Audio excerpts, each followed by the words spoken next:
શ્રીરામચંદ્રમ શરણમ પ્રપદ્યે શ્રીરામદૂતમ શરણમ પ્રપદ્યે. ફરી એકવાર માં સોનલના ચરણમાં પ્રણામ કરીને પૂજ્ય ભગત બાપુની ચેતનાને નમીને હજી મને હુચકો નથી પડ્યો કે બીજી વખત હું કામ બોલવાનું છે.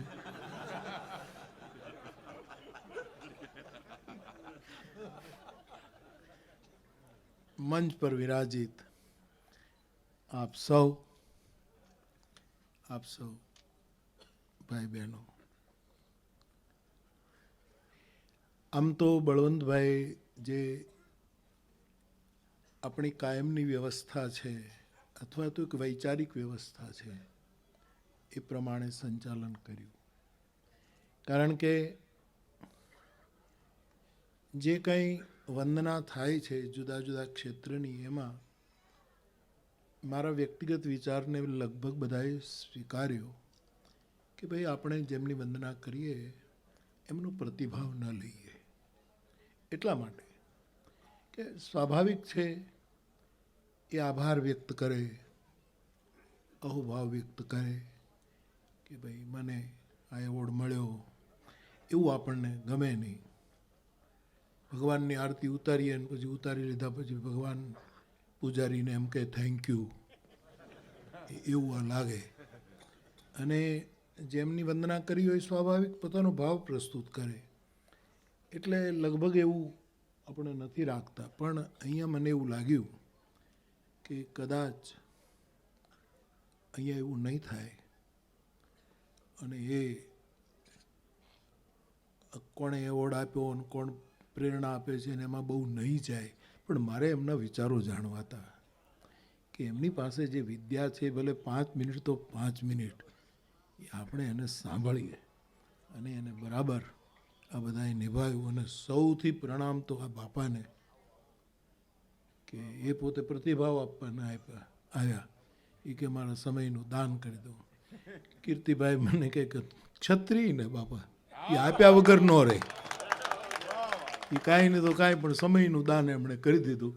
એમ કરીને દાદા ના આવ્યા. આપને નમન દાદા. પહેલી વાત એ કે ભગત બાપુના પુણ્ય શ્લોક નામ સાથે આ એવોર્ડ અપાય છે. આપણે ત્યાં 3 પ્રકારના માણસો છે. એક તો શ્લોક પુરુષ, એક પુણ્ય શ્લોક પુરુષ, અને ભાગવત કહે ઉત્તમ શ્લોક લીલિયા. એક ઉત્તમ શ્લોક એ કેવલ પરમાત્માને જ લાગુ પડે. પુણ્ય શ્લોક એ વિશિષ્ટ ક્ષેત્રની વિશિષ્ટ વ્યક્તિઓને લાગુ પડે. જેમ કે પુણ્ય શ્લોકો નલો રાજા, પુણ્ય શ્લોકો યુધિષ્ઠિર. આવા જે વિશેષ ક્ષેત્રના અને શ્લોકમય જીવન તો ઘણા ખબર ન પડે એમ જીવતા હોય છે કે આપણા સુધી એની વાત પણ ન પહોંચતી હોય. અહીંયા જે વંદના થઈ, શંકરાચાર્ય મહારાજે ઘણા સ્તોત્રો લખ્યા. સંસ્કૃતમાં શંકરાચાર્ય મહારાજની, જગદગુરુ આદિશંકર, એમની જે રચના જુદા જુદા છંદોમાં છે, સાહેબ લોકવિદ્યાએ એ શ્લોક વિદ્યાને પણ જોવી પડશે.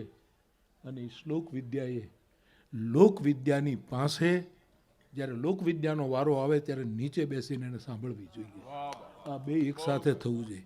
કારણ કે ઘણી વખત લોકવિદ્યા શ્લોક વિદ્યાની નિંદા કરે છે કે ભાઈ આને શું આપ્યું છે પ્રદાન, અને ઘણી વખત શ્લોક નિંદા લોકવિદ્યાને કંઈ ગણતી જ નથી.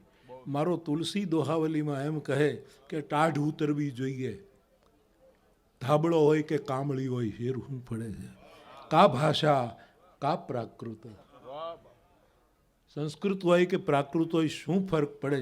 પણ જીવન વ્યક્તિને જે જડતાની શરદી લાગી છે એ જડતાની શરદી જવી જોઈએ, મહત્વનું.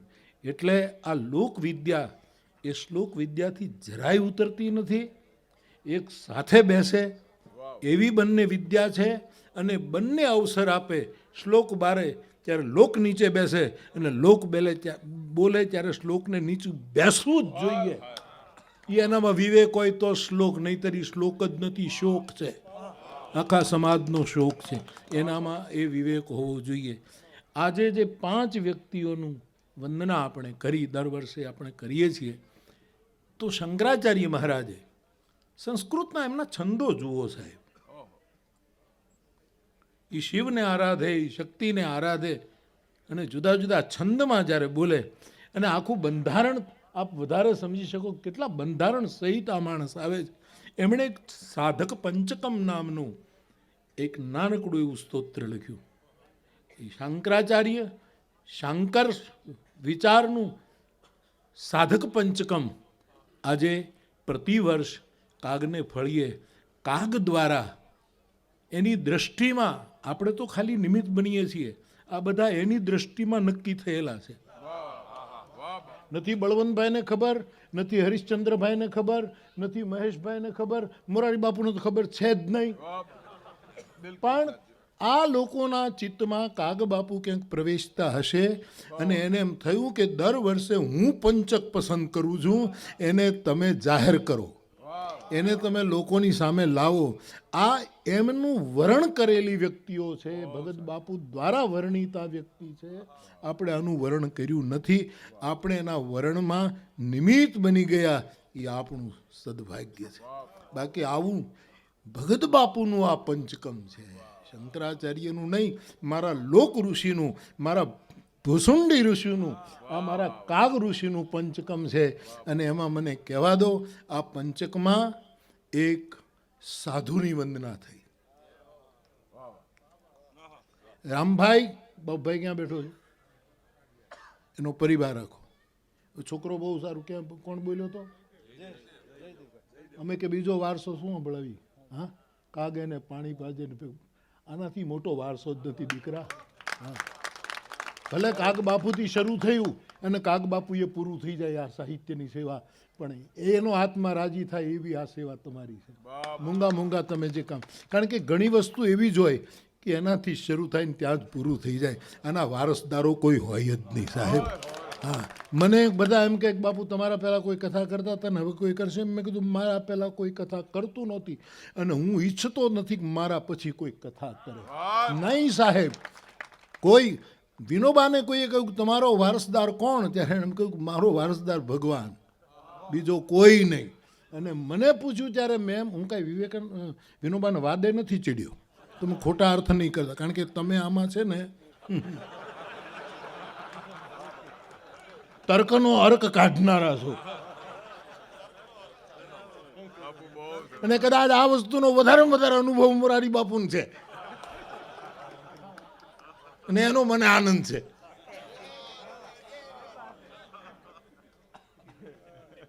મને પૂછવામાં આવ્યું કે તમારો વારસદાર કોણ? ત્યારે મેં બહુ જ વિનમ્રતાથી, મને મારા ગુરુએ ચેતનાએ જે જવાબ આપ્યો કે મારો વારસદાર કોઈ નહીં, કદાચ હોય તો મારો વારસદાર હનુમાન હોય, બીજો કોઈ હોઈ શકે નહીં, આ સિવાય કોઈ નહીં.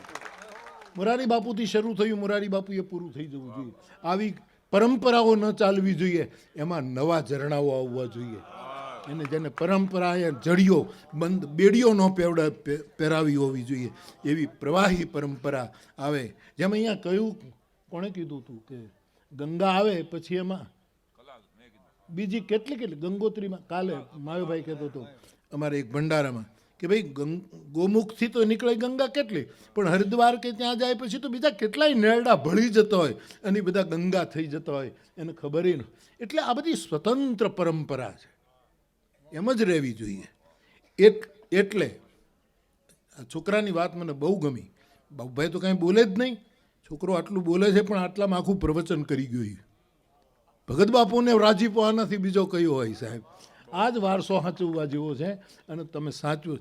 એ રામભાઈ જ્યારે જ્યારે મારી પાસે આવે ત્યારે એમ કહે કે હરિયાણી કુટુંબ અખેગઢ એ તો મારા ગુરુનું ખોરડું છે. એ જે ભાવ એના હૃદયમાં છે, એ કાગ બાપુનું એક પંચક અહીંયા રચાયું છે 16 વર્ષથી. એમાં પંચકનો પહેલું એક એવોર્ડ એક સાધુને ગયો, એની ગુરુ ગાદીને ગયો. આ નથી વસંત બાપુનો એવોર્ડ, આ છે એમની ગુરુ ગાદીને થયેલો એવોર્ડ. આ એમના ચરણમાં એમના વંદન આપણા વતી એણે મૂક્યા છે. બીજો એવોર્ડ એક ભગતને ગયો, એક સાધુને ગયો, એક ભગતને ગયો, થારિયા ભગત. એને મેં જોયા નથી, પણ માણેકભાઈને જોયો, સત્યનારાયણ ગિરીને મેં જોયા, દેવલમાં તો એને ત્યાં તો હું કેટલું રહ્યો છું, માડી તો એની આખી વાત જુદી છે, એટલું માતૃભાવ છે એને. પણ આ ભગત થારિયો બાપો, એ થારિયાના આમાં થારિયાને ભૂલ થાય તો માફ કરજો પાછું, જે છે એ બરાબર. પણ એક ભગતને એવોર્ડ જાય, થારિયા ભગતને એક એવોર્ડ, એક સાધુને, એક આ બધા એક જ છે પાછા. હા, રામચરિતમાનસ તમે જોશો તો ભક્તના લક્ષણ, ક્યારેક સાધુના લક્ષણ, ક્યારેક સંતના લક્ષણ, એ બધા લગભગ કાંઈ જુદા નથી પડતા. હા, ઘણા એમ માને છે કે ભગત છે એ સેવકો જ હોય અને સાધુ હોય એ ગાદી ઉપર કાયમ બેઠેલો જ હોય. આ બધા જ ભેદ કાઢી નાખો. અસદૈન બંધુ કૃપાલુ અપને ભગત ગુણ નિજ મુખ કહે, કહી શકન સારદ શેષ નારદ સુનત પદ પંકજ કહે, કહી શકન સારદ શેષ નારદ સુનત પદ પંકજ કહે, અસદીન બંધુ કૃપાલુ અપને ભગત ગુણ નિજ મુખ કહે, સિર નાર બાર બાર ચરણની બ્રહ્મપુર નારદ ગયે, તે ધન્ય તુલસીદાસ આસ બિહાઈ જે હરિરંગ રહે. તો એક ભગત બાપાને એવોર્ડ જાય છે, એ આ વખતના એવોર્ડની એક વિશિષ્ટતા છે. ત્રીજો એવોર્ડ એક સાધકને જાય છે. સાધક ક્ષત્રિય હોવો જ જોઈએ, નહીતર સાધના ન કરી શકે. વર્ણ તરીકે નથી કહેતો, ઘડી ઘડીમાં હારી જાય. ક્ષત્રિય ધર્મ, ક્ષત્રિયનું સાધકમાં જો સાહસ ન હોય તો એ સાધક નથી. બાપા એમની જાતિ તરીકે ક્ષત્રિય છે, હું એને સાધક કહી. અને ક્ષત્રિય સાધક તો જ કહેવાય કે ક્ષત્રિય કોઈનો બાધક ન બનતો હોવો જોઈએ. આ સમયમાં તો બાધક ક્યાંય નો બાધક બન્યા, ઉપરથી નીચે ઉતરી ગયા, સમયનું મને દાન કરી દીધું. એક સાધકને એવોર્ડ ગયો છે કે જે કોલેજમાં, યુનિવર્સિટીમાં પોતાની સાધનાને વહેંચી રહ્યા.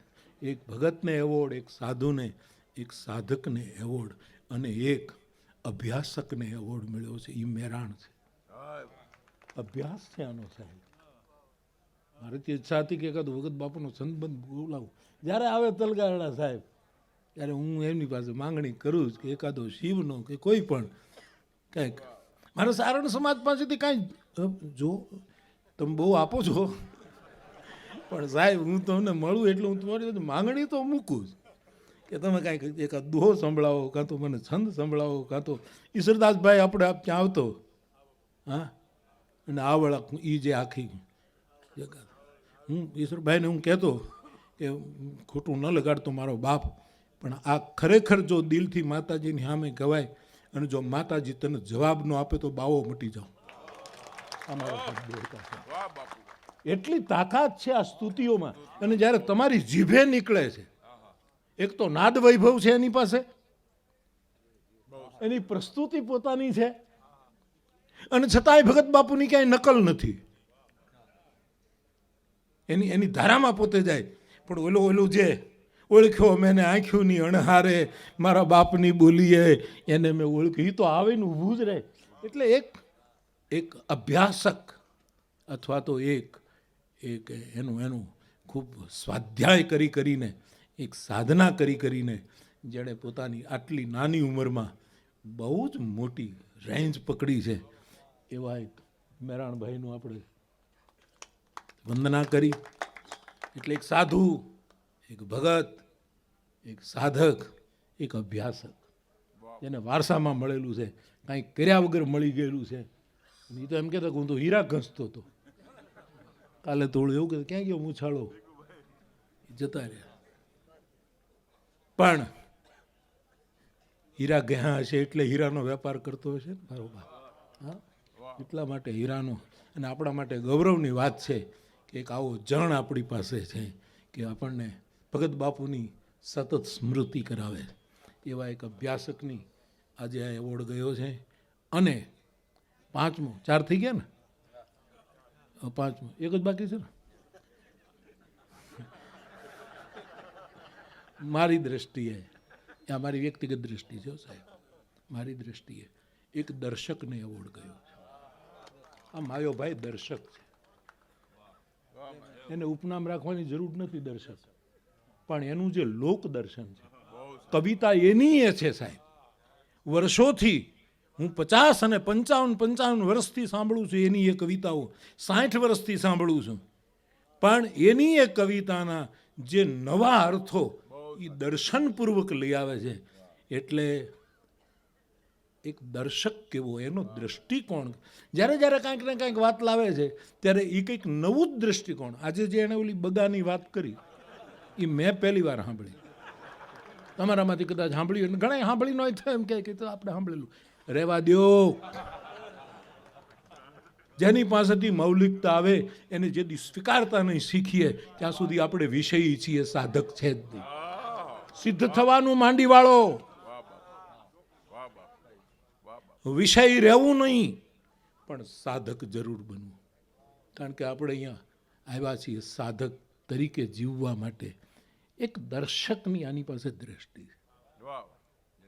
છકડો આંકતો હોય કે જે કાંઈ કર્યું એને બરાબર સાહેબ, પણ રોજ કાંઈક ને કાંઈક નવું લાવે છે, એનો હું સાક્ષી છું.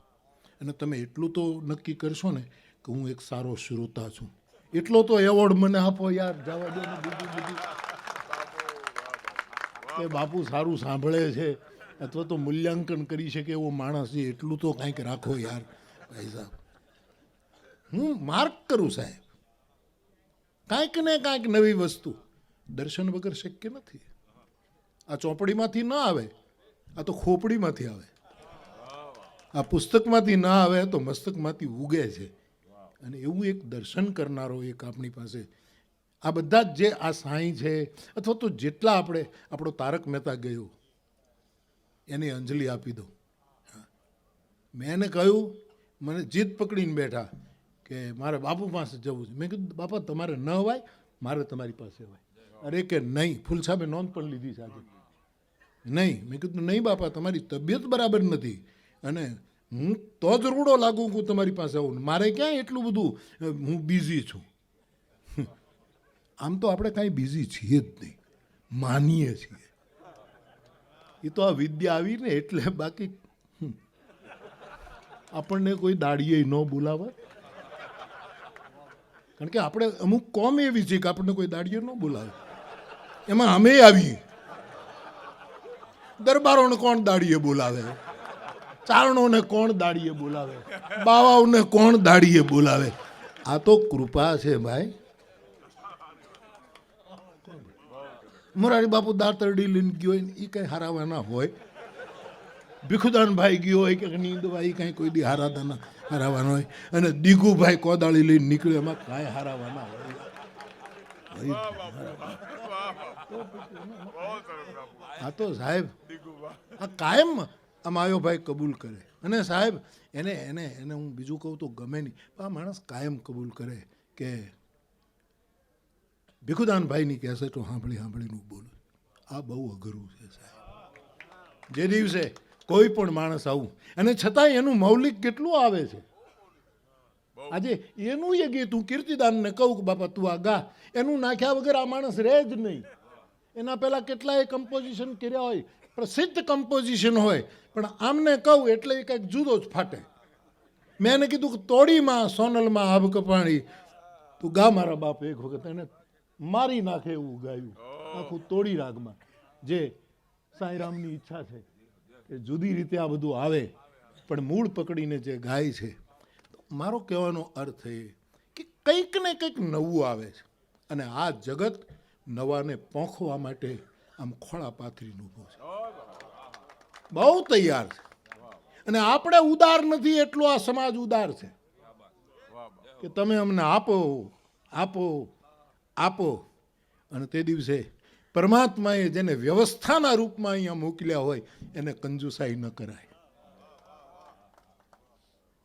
ભૂરીદા જનાહ ભાગવતકાર કહે છે કે મંચ ઉપરથી જે બોલે એના જેવા દાતારો જગતમાં કોઈ નથી.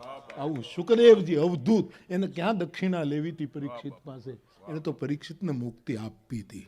એ માણસ એમ કહે છે કે શ્રવણ મંગલમ શ્રીમદાત તમ ભુવિ ગૃણંતિ તે ભૂરિદા જનાહ. આ બધા જનાહ એ ખાલી સંસ્કૃતમાં ભાગવતની કથા કરે એને જ નથી લાગતું. ઓશો કહેતા કે ઓમ નમો અરિહંતાણમ, ઓમ નમો સિદ્ધાણમ, જે કંઈ જે આગળ મને નથી આવડતું, એ ખાલી જૈન પરંપરાના સિદ્ધોને જ વંદન નથી, પણ જગતમાં જે પણ કોઈ સિદ્ધ થયો હોય એને પ્રણામ છે. જગતમાં જે કોઈ અરિહંત થયો હોય, જેણે અંદરના શત્રુઓને મારી નાખ્યા છે, એ તમામને. આ લોકોએ તો ઉપાડી લીધું અને પછી કે અમારું આપણે જ હાથે કરી કરીને આપણાને હાંકડા કરીએ છીએ. અને કોણે કીધું અહીંયાથી કે અમારા કાગબાપુ નહીં, હવે આપણા કાગબાપુ. એ જ કાગબાપુ ચારણનો કેમ રહી શકે? મેં એક વખત કીધું, તું આ દોહરાવતો તો માફ કરજો, પણ મેં કહ્યું હતું કે નરસિંહ મહેતાને નાગરોએ નાત બહાર મૂક્યા. આવા અવતારી પુરુષને કોની તાકાત છે નાત બહાર મૂકી શકે? અને નાગર જેવી કોમ જે બહુ ચતુર, સમજ, એનો વિવેક, એનું ડાપણ, એનું. હવે હું અભ્યાસ કરું છું, મારે માનસ નાગર ગાવાનું છે જુનાગઢમાં.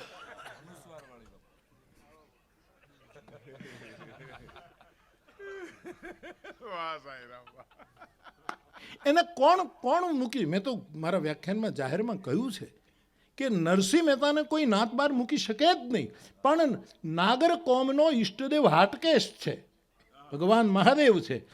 અને અમારા રામાયણમાં બુદ્ધિ પ્રેરક શિવ એમ લખ્યું છે. શિવ બુદ્ધિની પ્રેરણા કરે, બુદ્ધિ પ્રેરક તત્વ શિવ છે. તો નાગરોને હાટકેશે પ્રેરણા કરી કે આને નાત બાર મૂકો, કારણ કે આ તમારી એકની નાતનો નથી. તમે એને કુંડાળામાં ન રાખો, તમે એને આમાંથી બહાર કાઢો. આ તો આખા વિશ્વમાં એ પદ ગયું ગાંધી બાપુના પ્રતાપે. અને એમ ભગત બાપુને કુંડાળામાં ન બાંધી શકાય. હા, ચારણ સમાજ ગૌરવ લઈ શકે, એની ગુરુ ગાદી ગૌરવ લઈ શકે, હું ગૌરવ લઈ શકું, જેટલા એને ગાય છે એ બધા ગૌરવ લઈ શકે, પણ આને બાંધી ન શકાય. એને બાંધી ન શકાય. એને માથા ઉપર ફેંટો એટલે જ બાંધ્યો છે કે તમે બીજું બધું કરી શકશો, પણ મારી બુદ્ધિને બાંધી નહીં શકો, મારી ચેતનાને, મારા વિચારોને તમે બાંધી નહીં શકો. એ તો તમે મારો ચોટલો તો હું જ બાંધી અને છોડીશ પણ હું, મારી દાઢીને તો હું જ ફફડાવીશ, તમારી દાઢીઓમાં હાથ નહીં નાખું. એવું એક વ્યક્તિત્વ. એણે આ પસંદ કરેલા પંચકો છે. અને એટલે આ સાંઈ અથવા તો જેટલા હાસ્ય કલાકારો, તારક મહેતાની આપણે વાત કરતા કે તારક મહેતા માન્યા જ નહીં, અને છેવટે ઇન્દુબેનને કહે કે મને ઓડકાર નહીં આવે જ્યાં સુધી તલગા જરડા ન જાઉં, તું મન લઈ જા. અને સાહેબ આવ્યો એ માણસ. એક વસ્તુ સમજજો કે જે લોકો એમ કહે છે કે આ હાસ્ય કલાકારો છે, જ્યારે સમજાય ત્યારે મને આટલું સમજાયું, ખોટો હું તો એ મારી જવાબ દે, પણ હાસ્ય રસ એક એવો છે એ બાકીના 8 રસોને ઉત્પન્ન કરે છે.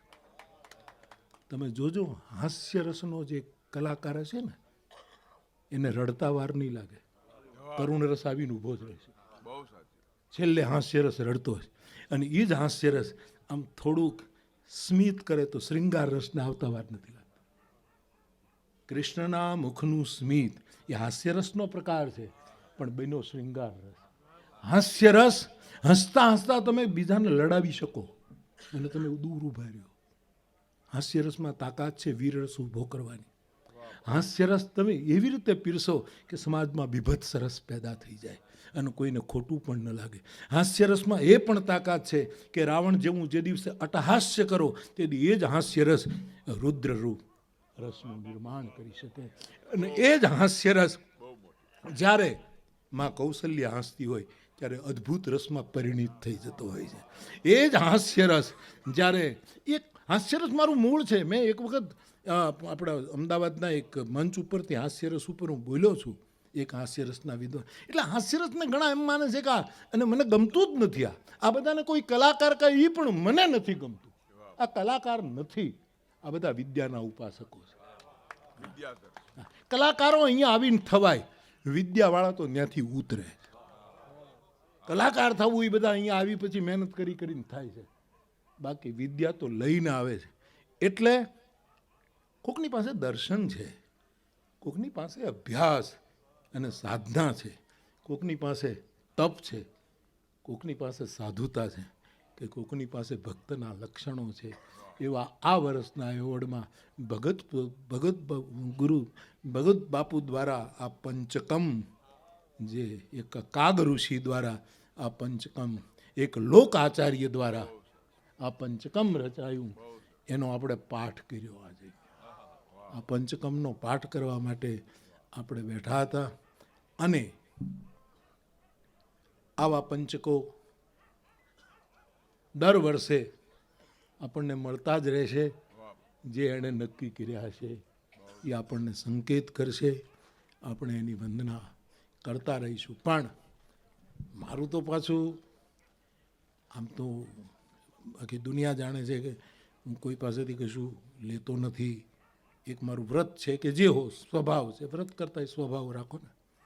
પણ છતાંય હું મારી એ મૂળ રીત જતી નહીં કરું કે અમને લોટ માંગવાની ટેવ છે.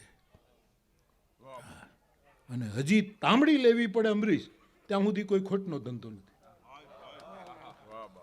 ત્યારે ભલે કોઈક ચાર્ટરમાં મને ઉપાડી જતું હોય, પણ પાછા તાંબડી સુધી વી આવીએ ને ત્યાં સુધી તમારી તાંબડી નથી, અમારી તિજોરી છે સાહેબ.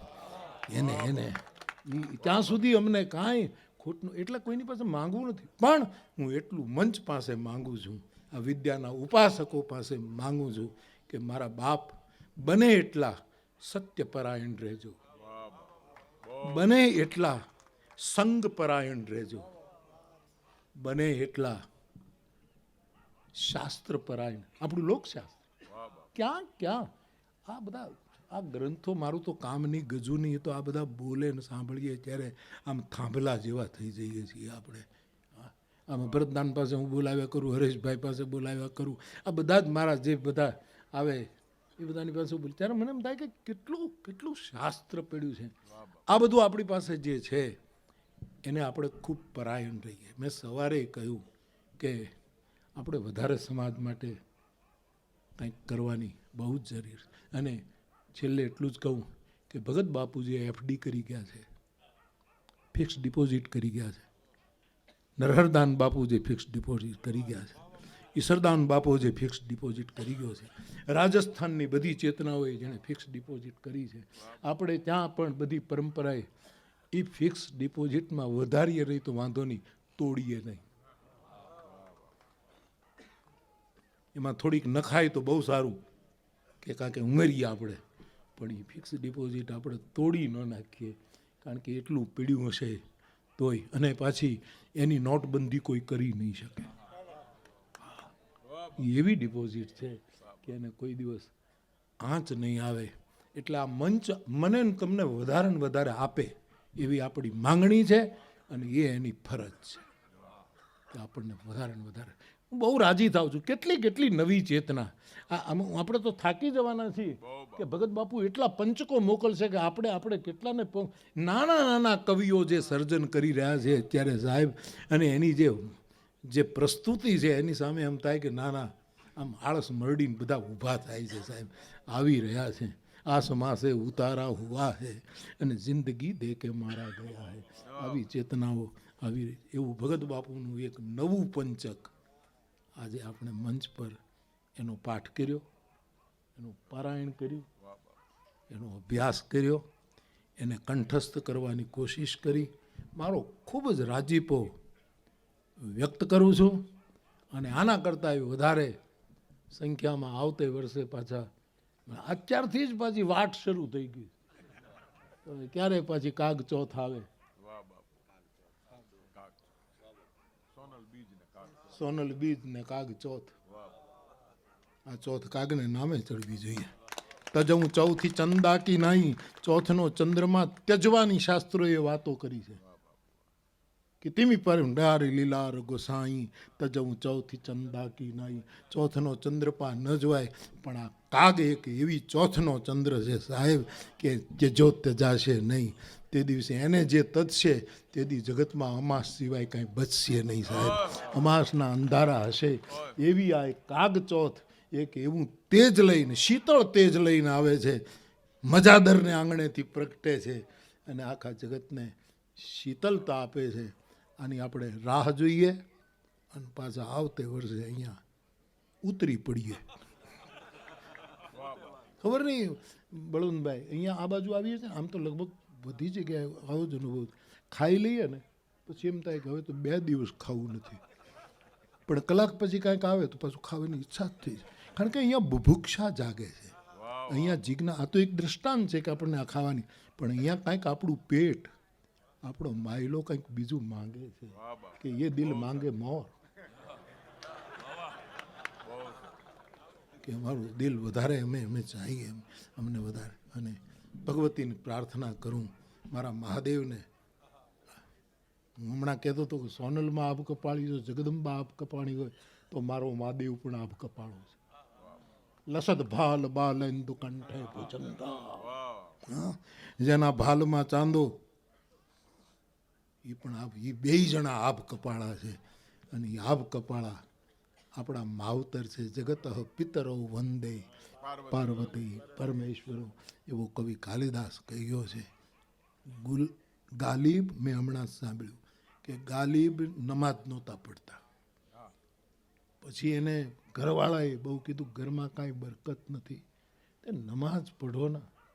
એક વખત નમાજ પઢવામાં શું બગડી જાય, નમાજ પઢવા બહુ આગ્રહ કર્યો.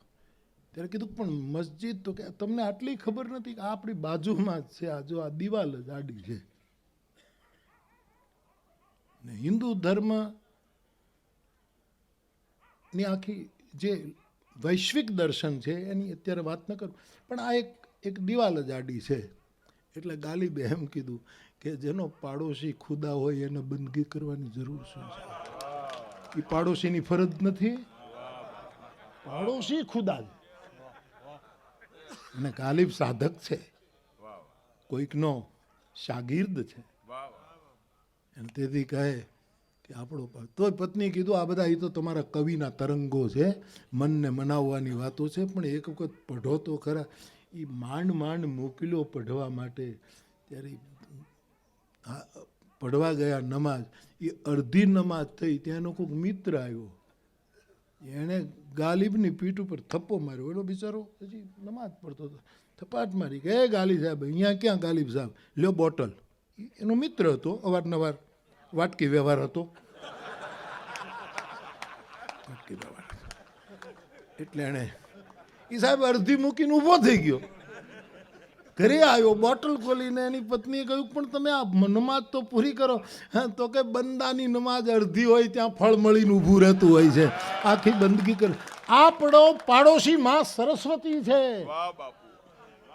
આપણી માં, ઈ આપણી જગદંબા આપણી બાજુમાં ઊભી છે, અથવા તો માથા ઉપર હાથ ફેરવે છે. ભગત હે તું ભીતિ ભવન બસ હાઈ, અને સમજ શારદ આવત ધાઈ. એ એટલી બધી મોટી જગદંબા, એ આપણી પાડોશી શું, આપણે એના ખોળામાં રમીએ છીએ, આપણે જગતને બહુ આપી શકીએ એમ છીએ. એટલે આવા રૂડા મંચ, આવા સાત્વિક મંચ, આવા ગુણાતીત મંચની હું કલ્પના કરી રહ્યો છું. એવા મંચ પાસેથી આપણને વધારે ને વધારે મળવું જોઈએ. આપણી તાંબડીમાં વધારે ને વધારે લોટ આવવો જોઈએ. દોહો એ મારા માટે ઘઉંનો લોટ છે, સોરઠો એ મારા માટે બાજરાનો લોટ છે, હા, કોઈ છંદ એ મારા માટે મકાઈનો લોટ છે, હા, અને કોઈક શ્લોક એ મારા માટે અમે લોટ માંગવા જાય ત્યારે હોમવાર હોય તો માખણનો લોંદો આપે, એ માખણનો લોંદો છે. દિવેટિયાને આપતા હતા બધું હોમવારે, દિવેલમાં માખણ આપતા હતા સાહેબ. આ મંચ આપણને વધારે વધારે આપે, આપણા દેશની વ્યાસ ગાદીઓ આપણને વધારે વધારે આપે, આપણા દેશની આવી ગુરુ ગાદીઓ વધારે વધારે આપે. પછી રાજગાદી કાંઈ નહીં આપે તોય ચાલશે, તો આપે જ, એની ફરજ હોય એ બધું કરતા જ હોય છે. જેની જે ફરજ હોય જેટલી માત્રામાં કરી શકે એટલું કરે. હોનું ગજું હોય છે, પણ આ વિદ્યા જો આમનમ રહેશે વસંતભાઈ બાપા, તો સ્વર્ગ ટૂંકું પડશે આ બધાને. આનો પનો એટલો છે કે સ્વર્ગમાં નહીં હમાય, એ હમાશે તો શૂન્યમાં હમાઈ જશે. એ શૂન્યમાં સમાશે પણ સ્વર્ગમાં નહીં સમાય. એવી આ વિદ્યાના આપણા ઉપાસકો છે, એને પ્રણામ કરું. બાપાએ મને સમયનું દાન આપ્યું એટલા માટે ક્ષાત્ર ધર્મને નમન કરું. શેખાવત બાપાએ બસ